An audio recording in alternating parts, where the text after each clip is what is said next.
तस्मै श्री गुरुवे नमः।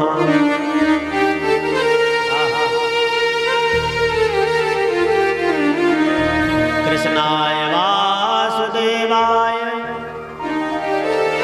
देवकी नंदनाय च नंद गोप कुमाराय गोविंदाय नमो नमः।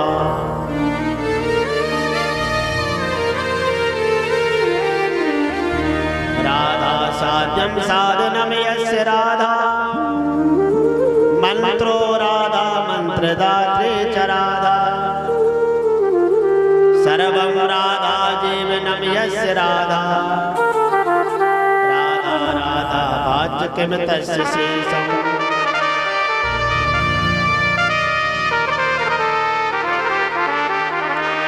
नीलाम्बुजश्यामलकोमलाङ्गं सीता समारोपित वामभागं पाणौ महासायकचारुचापं नमामि रामं रघुवंशनाथम्।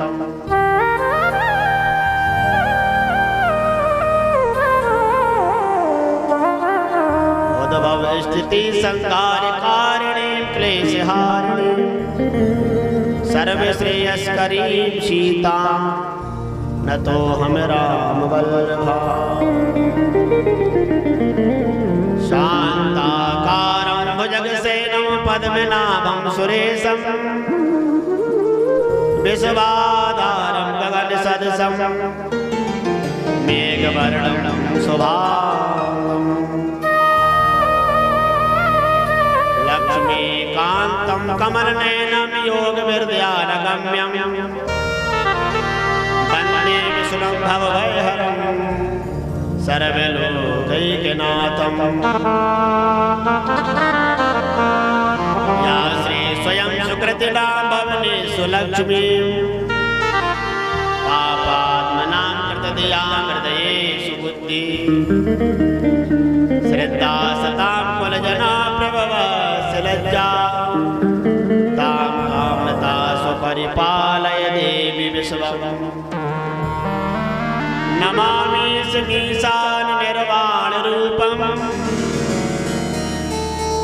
विभुं व्यापकं ब्रह्मवेद स्वरूपं निजं निर्गुणं निर्विकल्पं निरीहं चिदाकाशमाकाशवासं भजेऽहम्। अतुलितबलधामं हेमशैलावदेहं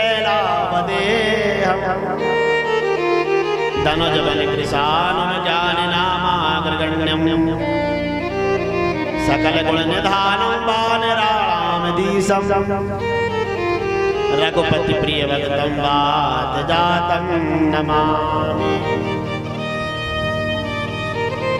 यं प्रव्रजन्तमनुपेतमुपेतकृत्यं द्वैपायनो विरहकातरया जुहाव पुत्रेण तन्मयतया तरवो विनेदु तं सर्वभूतहृदयं मुनिमानतोऽस्मि।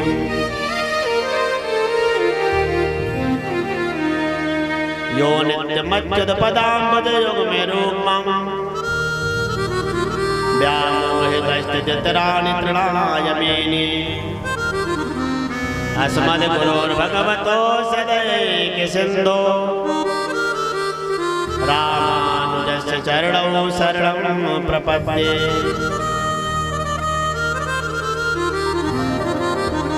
तो श्री गुरुचरण सरोज रज निज मन मुकुर सुधार बरनौ रघुबर विमल जसो जोदायक फलचार। बुद्धिहीन तनु जानिके सुमिरा पवन कुमार बल मुनि विद्या देहु मोहि हरौ कलेश विकार। भागवत कथा यह व्यास कृत भासवमति अनुसार आय सुवासन लीजियो कुमार। जय जय श्री राधारमण, जय जय नवल किशोर, जय गोपी चित चोर प्रभु, जय जय माखन चोर। तो राधे मेरी स्वामिनी, मैं राधे तेरो दास, जन्म जन्म मोहि दीजियो वृंदावन को वास। शिव समान दाता नहीं, विपत्ति निवारण हार, लज्जा सबकी राखियो गिरिजा की भरता। जय जय माता सरस्वती, कुछ करने आयो हुआ, भूलो ज्ञान बतायो, सो करो कंठ में वास।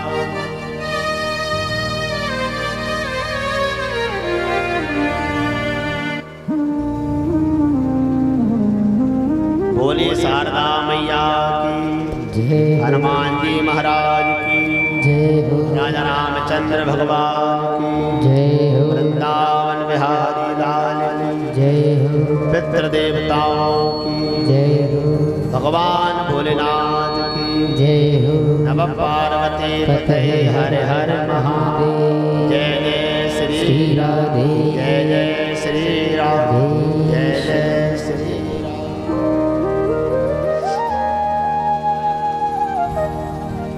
गणेश को प्रणाम, महादेव को प्रणाम है,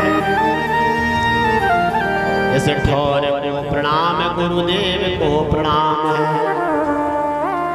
इस साज को प्रणाम, इस समाज को प्रणाम है।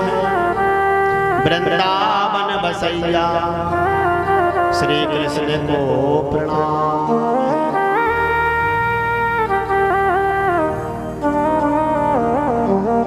सर्वप्रथम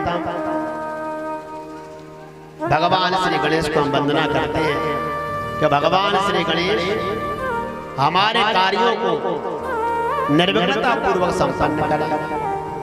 भगवती सरस्वती माता को हम प्रणाम करते हैं, हम सभी को निर्मल बुद्धि प्रदान करें। श्रीमान हनुमान जी महाराज को हम प्रणाम करते हैं, जिनके पावन दरबार में श्रीमद् भागवत कथा आज से प्रारंभ होने जा रही है कि हनुमान जी महाराज हमारी यज्ञ की रक्षा करें, हमारी भी रक्षा करें। कुल देवता, पितृ देवता सभी को प्रणाम है। सभी जाकर के भागवत सुने, प्रत्यक्ष अप्रत्यक्ष सभी देवी देवता भागवत सुने और स्थान पर विराजे सभी देवी देव भागवत सुने। और आप सभी जो कथा सुनने आए हैं सभी को राधे राधे, जय जय सिया राम। आज कथा का प्रथम दिवस है, आज महात्म्य की कथा है। आओ 2 मिनट भगवान का नाम लेकर के प्रथम श्लोक भगवान की कथा का कहें।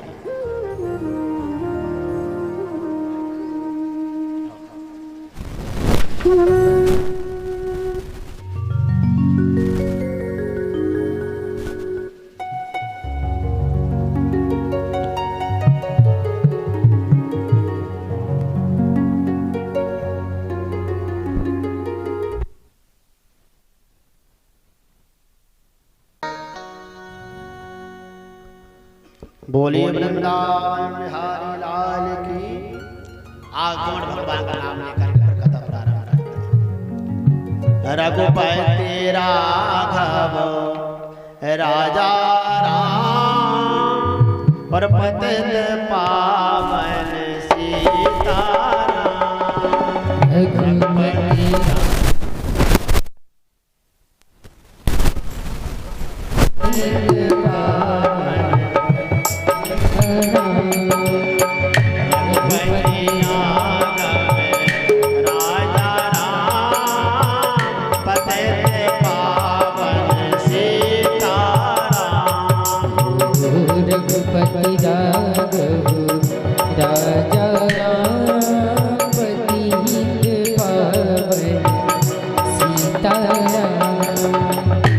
सीताराम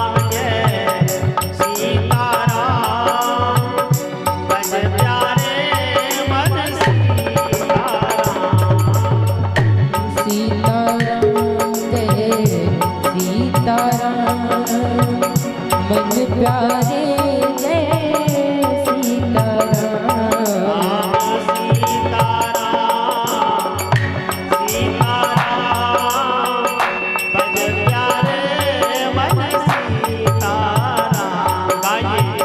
रघुपति राघव राजा राम पतित पावन सीताराम रघुपति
पते हर हर महादेव शंभो।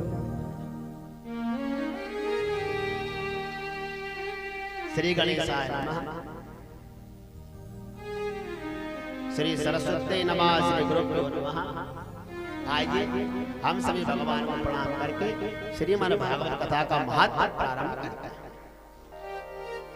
सच्चिदानंद रूपाय विश्वोत्पत्त्यादि हेतवे तापत्रय विनाशाय श्री कृष्णाय वयं नमः।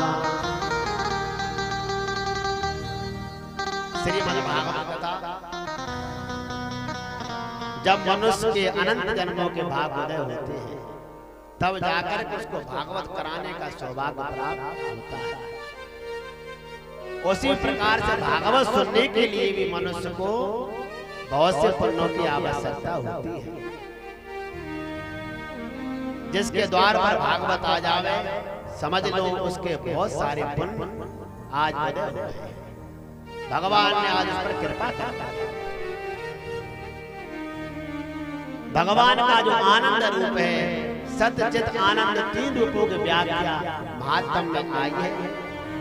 सत का अर्थ होता है कि परमात्मा सारी सृष्टि को चलाते हैं। चित का अर्थ होता है प्रकाश, भगवान ही सबको प्रकाश दे रहे हैं। और आनंद का अर्थ होता है जो सब परमात्मा का रूप है। तापत्रय विनाशाय, भगवान ही सभी कष्टों को दूर करने वाले हैं। ऐसे श्री कृष्ण भगवान को हम सभी प्रणाम करते हैं। दूसरे श्लोक में सुखदेव जी की वंदना है जिन्होंने भागवत परिचित को श्रवण किया। यम प्रव्रजन्त मनुपेतम पेत कृत्यम द्वैपायनो विरह कातर आजुहावा पुत्रेति तन्मयतया तरवो विनेदु तम सर्वभूत हृदयं मुनिमानतो। द्वितीय श्लोक में सूत जी महाराज कहते हैं कि सुखदेव जी का जन्म हुआ वैसे मां के गर्भ से निकले और भगवान के भजन के लिए चल रहे। एक सेकंड भी जो संसार में नहीं रहे और जब सुखदेव जी जाने लगे तो कहते उनके पिता उनके पीछे पीछे गए, अपने पुत्र को रोका और सुखदेव जी नहीं रोके। ऐसे सुखदेव जी महाराज को वृक्षों ने वंदना की। तम सर्वभूत हृदय मुनि मानतोस्मि। और सुखदेव जी महाराज को हम सब भी प्रणाम करते हैं, बार बार वंदना करते हैं। नेमिषे सूतमासीनं मविवाद्य महामतिं कथामृतरसस्वादा कुशलासोनिको ब्रवीत्। जैसे हम लोग यहाँ भागवत सुन रहे हैं ऐसे भागवत सुनने का एक स्थान है जिसको हम नैमिषारण्य कहते हैं। उस नैमिषारण्य में जो है विष्णु भगवान का चक्र गिरा है। नेमिष कहते हैं चक्र को, अरण्य कहते हैं जंगल को। तो जिस जंगल में भगवान विष्णु का चक्र गिरा उसको नैमिषारण्य कहते हैं, उसको चक्र तीर्थ भी कहते हैं। तो वहां पर भागवत जी सुनाते हैं सूत जी महाराज और 88,000 ऋषि बैठे रहते। तो एक दिन सूत जी महाराज आए, आकर के सबने सूत जी को प्रणाम किया। उम्र में कोई भले छोटा हो अगर वो ज्ञान में बड़ा है उसको ही बड़ा मानना चाहिए। कोई धन में बड़ा है उसको बड़ा नहीं कहा जाता, उसको श्रेष्ठ नहीं कहते। कोई बल में बड़ा है, कोई बल में श्रेष्ठ है, उसको भी हम श्रेष्ठ नहीं कह सकते। और अगर कोई व्यक्ति आयु में बड़ा है, आयु में वृद्ध है, आयु वृद्ध, उसको भी हम बड़ा नहीं कह सकते। बोले क्यों? बोले ते सर्वे भी ज्ञान वृद्धा, और सब में ज्ञानी श्रेष्ठ है। इसलिए ज्ञानी हमको कहीं भी मिले उम्र नहीं देखना चाहिए, उससे तो सत्संग करना चाहिए। तो ऐसे सूत जी महाराज सबसे छोटे हैं। जब वो आए सब ऋषियों ने उनका सम्मान किया, उनको प्रणाम किया और उन्होंने कहा चिंतामणिर्लोक सुखम सुरद्रो सुर्ग संपदम प्रयच्छति गुरु प्रीतो वैकुंठम योगी दुर्लभम। उन्होंने कहा सुनिए सूत जी महाराज, अगर मनुष्य को मणि मिल जावे तो मणि क्या दे सकती है? बोले संसार का सुख दे सकती है। आप जो मांगोगे वो मिल जाएगा मणि से। और सुरद्रु, सुरद्रु कहते हैं कल्प वृक्ष को। अगर किसी को कल्प वृक्ष मिल जाए तो वो स्वर्ग की संपदा मनुष्य को दे सकता है, लेकिन अगर गुरु प्रसन्न हो जाए तो गुरु क्या दे सकते हैं? बोले वैकुंठम योगी दुर्लभ। वैकुंठ दे देते हैं कौन? बोले गुरु भगवान, क्योंकि सबसे श्रेष्ठ ज्ञान ही संसार में बताया गया है। भगवान श्री कृष्ण ने अर्जुन को गीता में ज्ञान ही सर्वश्रेष्ठ बताया है, क्योंकि ज्ञान ही है जो मनुष्य को पवित्र कर सकता है। प्रेम से कहिए राधे राधे, थोड़ा जोर से बोल दिया करो। कहते हैं कि जब सुखदेव जी महाराज कथा सुनाने बैठ रहे थे परीक्षित जी को, 7 दिन का वो श्राप, आप सब कल कथा सुनेंगे। तो जब वो कथा सुनाने बैठ रहे थे सुखदेव जी, तो देवता अमृत का कलश लेकर के आया और अमृत का कलश ला करके कहते हैं सुखदेव जी से, बोले आप ये परीक्षित महाराज को दे दो। क्या? अमृत का कलश। मरेंगे नहीं, अमृत पी लेंगे तो क्यों मरेंगे, और आप हमको भागवत रूपी अमृत पिला दीजिए। तो पता है सुखदेव जी ने क्या जवाब दिया? बोले वासुदा को कथा लोके को काचा कोमल महान ब्रह्मरा तो विचार्य एवं तदा देवान जहास्या। सुखदेव जी ने कहा, अरे देवताओं, आप भागवत जी से अमृत की तुलना कर रहे हैं। अरे कहां तो कांच और कहां मणि, और कहां सुधा और कहां कथा। अरे अमृत पीने से क्या फायदा है? अकेला व्यक्ति मरेगा नहीं और तो से कोई फायदा नहीं होने वाला। आओ संत भगवान, जय श्री राम। आओ इतने विराजमान।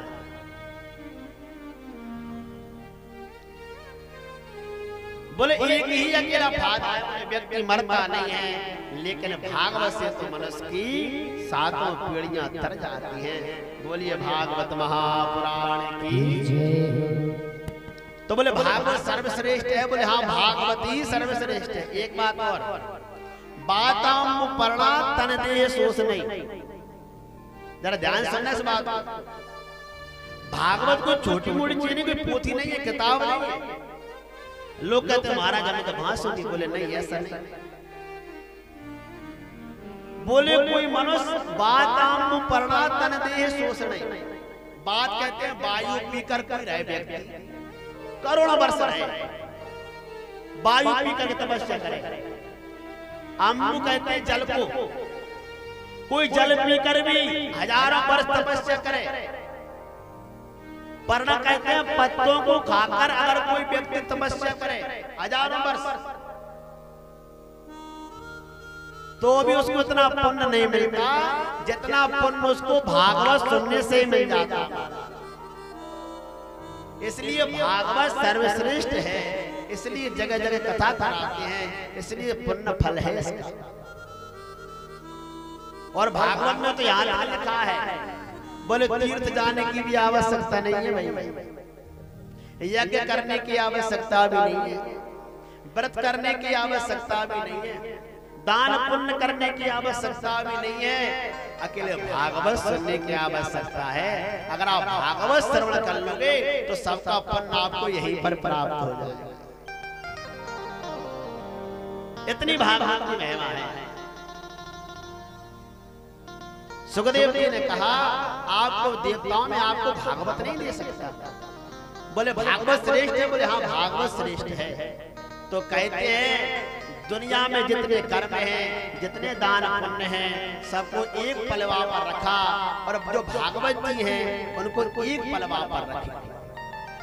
बोले दोनों को तोलो, यम नियम संयम आसन प्राणायाम प्रत्याहार वो श्रेष्ठ है या भागवत श्रेष्ठ है।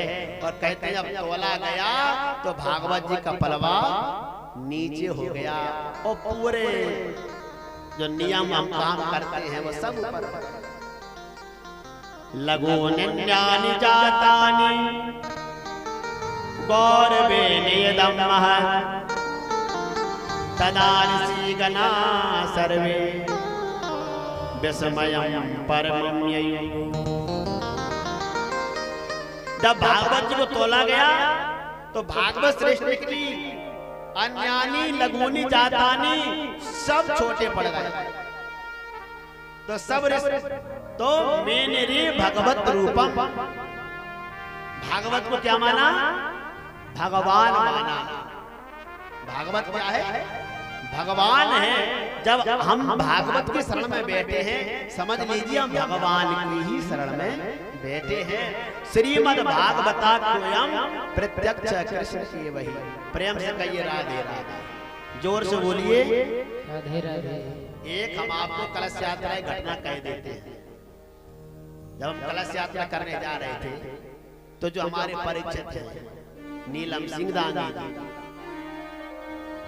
तो राजकुमार भैया, हमारे सेवेंद्र, अशोक, नीरज और हमारे मेहरबान दादा सब कह रहे हैं, बोले कैसे जाएंगे, इनसे तो पैदल चलते नहीं बने।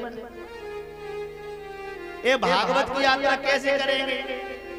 ये भागवत को लेकर के कुछ खाया नहीं तो सुबह जल्दी खा लेते हैं। ये पैदल भी महाराज कम चलते हैं। और आप देखो पूरी भागवत में गए,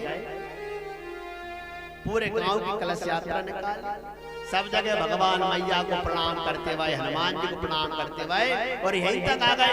हमने भी 4 बार कहा, बोले क्यों दिक्कत तो नहीं? बोले नहीं महाराज सब चकाचक चल रहा है, आप तो चले चलो। जा पर कृपा राम की होई, ता पर कृपा करें सब कोई। एक तो भगवान पर मनुष्य को विश्वास होना चाहिए। क्या होना चाहिए? विश्वास। और दूसरा जीवन में संतोष होना चाहिए। अगर मनुष्य के जीवन में संतोष है, ऐसा मनुष्य कभी जीवन में दुखी नहीं हो सकता। संतोषी सदा सुखी। एक कहावत सामने सुना, आपको मैं कथा सुना दूं। एक व्यक्ति था, वो गेहूं लेकर जा रहा था रिक्शा में रख करके, तो उसकी बोरी बेचारे की उसमें कहीं छेद हो गया। तो वो पैसे वाला था और उसने कहा वो छेद हो गया, बोले फेंक दो, पशु पक्षी खा जाएगा। तो पूरा उसने एक बोरी गेहूं रोड में फेंक दिया।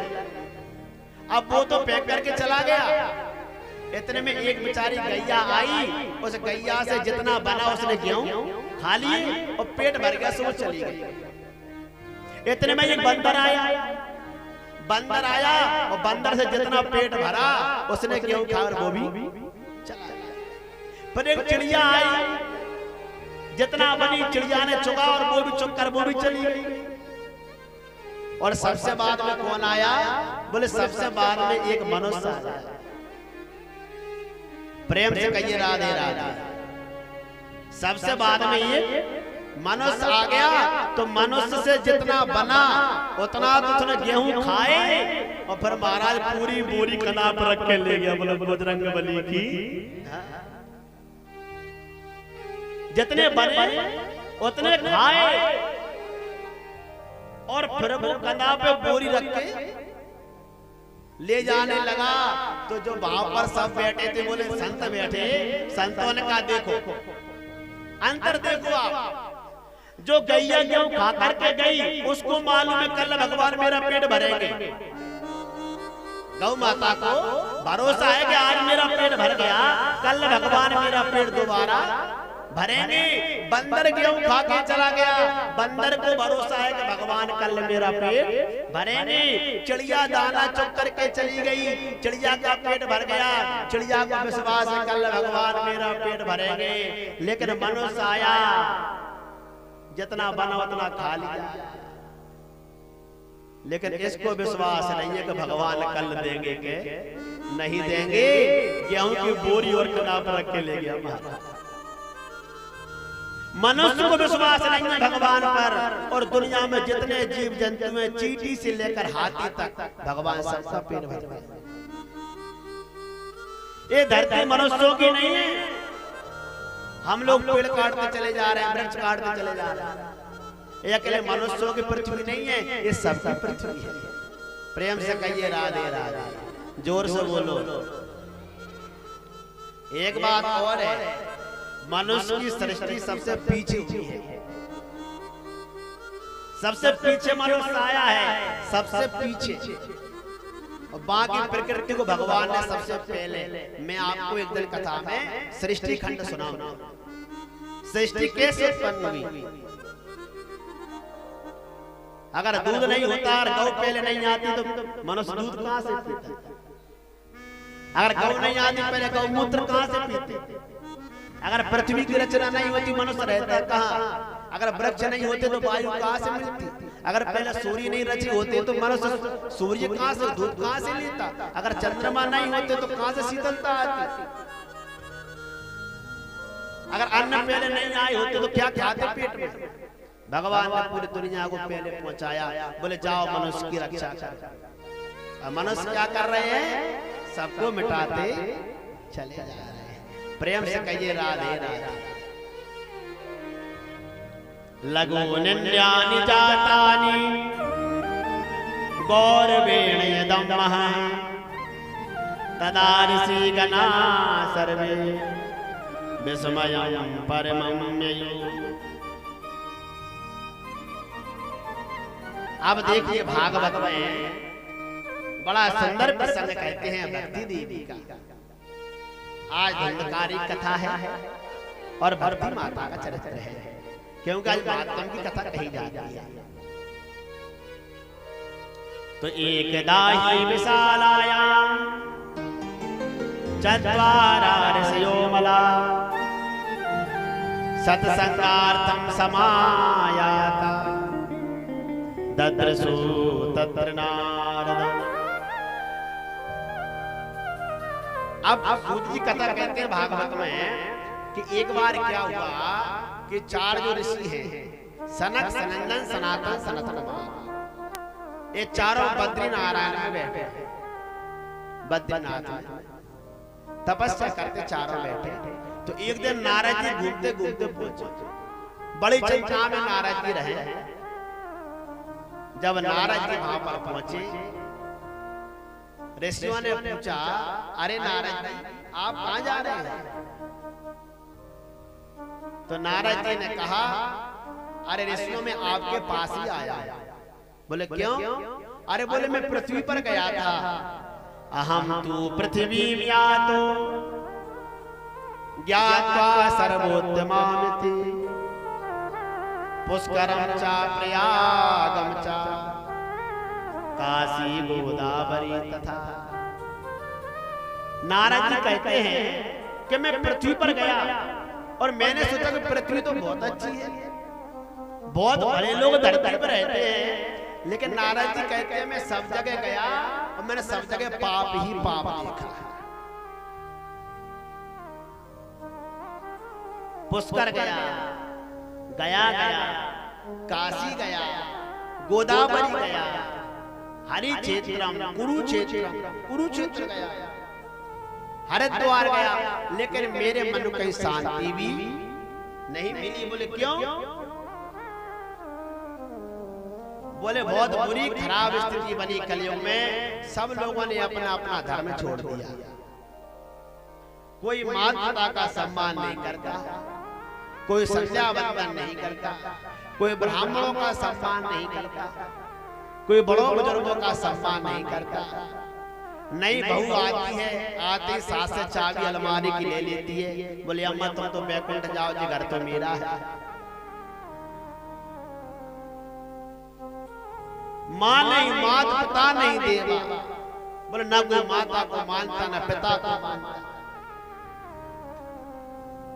और मैंने देखा है कहीं भी मुझे शांति नहीं मिली तो फिर मैं वृंदावन गया। वृंदावन में मैंने देखा कि एक स्त्री है, उसके आगे जो वृद्ध पुरुष पड़े हैं। मैं उसके पास गया, मैंने जाकर के पूछा बेटी तुम कौन हो? तो वो मुझसे कहती है अरे नारद जी मैं भक्ति हूं, मेरा नाम भक्ति है। और बोले तो वृद्ध पुरुष पड़े हैं, बोले ये मेरे बेटा है। नारद जी कहते हैं मैं बड़े उसमें पड़ गया चक्कर में कि जो माता है वो तो जवान है और जो पुत्र है वो वृद्ध है, बूढ़े हैं। ऐसा कैसे हो सकता है? कहते हैं कि उस भक्ति ने कहा कि नारद जी मैं भक्ति हूं, मैं वृंदावन में आई तो मैं तो जवान हो गई। आप वृंदावन में जाना ना तो भक्ति जवान है, हर जगह सत्संग हो रहा है, कीर्तन हो रहा है, भगवान के भजन चल रहा है, लेकिन ज्ञान वैराग वृद्ध हुए हुए। तो वो पत्नी को बेचारी कहती है, भक्ति नारद जी आप कोई ऐसा उपाय कर दो जिससे ज्ञान वैराग जीवित हो जाए, क्योंकि ज्ञान के बिना संसार का काम नहीं चलेगा, वैराग के बिना भी संसार नहीं चलेगा। कहते हैं नारद जी ने उनके कान में मंत्र दिए, कान में मंत्र दिए और कान में मंत्र दे करके कहा गीता पाठ रे बहुमो, वेद वेदांत का पाठ किया, गीता का पाठ किया। जब महाराज वो नहीं जागे तो कहते हैं नारद जी ने मन में जब संकल्प लिया कि मैं जगा कर मानूंगा तो आकाशवाणी हुई, व्योम वाणी तदैवाभून् मार से कृत्यतामिति उद्यमा सफलस्तेयं भविष्यति न संशयः। आकाशवाणी ने नारद जी से कहा आप प्रयास करो, आपका प्रयास सफल होगा। कोई सत्कर्म करो, कोई अच्छा कर्म करो, सत्कर्म सूचको नूनम, आप सत्कर्म करिए, ज्ञान वैराग जीवित हो जाए। अब नारद जी कहते हैं बद्रीनाथ चारों भाइयों से, बोले मुझे पता नहीं कि सत्कर्म क्या होता है। आप सब लोग कथा सुन रहे हैं, अब आकाशवाणी हो, आप सत्कर्म करो, सत्कर्म में हम क्या जाए। नारद जी की बुद्धि भ्रमित हो गई तो चारों भाइयों से पूछा, बोले सत्कर्म किसे कहते हैं। तो नारद जी ने कहा मैं आप चारों भाइयों से पूछने आया हूं कि सत्कर्म किसे कहते हैं, जिससे ज्ञान वैराग जवान हो जाए।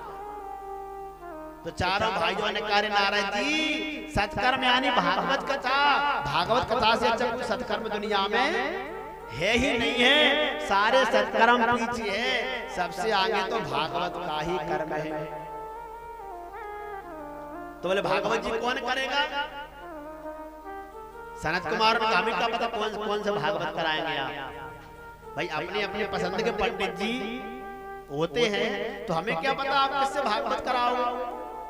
नारद जी ने कहा सनत कुमार ऐसा मत कहो, अरे आप तो भगवान नारायण के अवतार हैं, आपसे अच्छी भागवत कौन कहेगा हैं? अरे आपसे अच्छी भागवत कौन सुनाएगा, आप तो वेद वेदांत के ज्ञाता हैं, आपसे अच्छी भागवत कोई नहीं कहेगा। बोले जजमान, नारद जी का जजमान हम खुद बन जाएंगे। बोले तुम्हारी शादी तो हुई नहीं, भागवत में जोड़ा चाहिए। नारद जी ने कहा बोले परमानेंट ही नहीं, शादी की बुराई वाली बात हो रही है। बोले चलो चलो, बोलो वृंदावन बिहारी लाल की जय हो। कहते नारद जी महाराज जजमान बने और सनत कुमार जी को व्यासपीठ पर बैठाया और व्यासपीठ पर बैठा करके उनका सम्मान किया और भक्ति ज्ञान वैराग जो वृंदावन में है उनका भी आवाहन किया, उनके लिए भी आसन दिए, उनको आसन डाल करके बड़का पेड़ है